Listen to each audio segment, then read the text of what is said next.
In this tutorial, I will show you how to make a cute cat-shaped zipper pouch.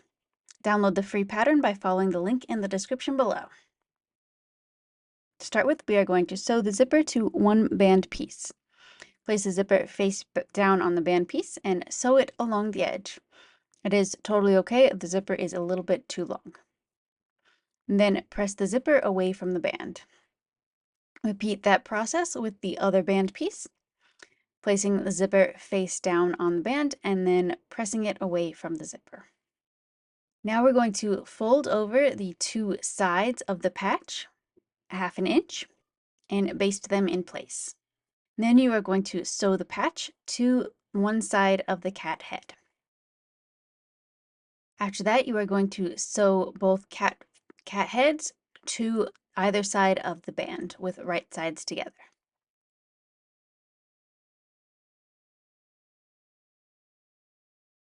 Open the zipper part way and fold the two sides of the cat face together with right sides together, and then sew around the perimeter.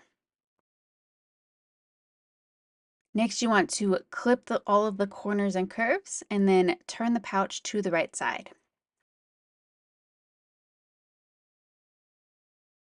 And you're already finished. You have a cute new cat-shaped zipper pouch.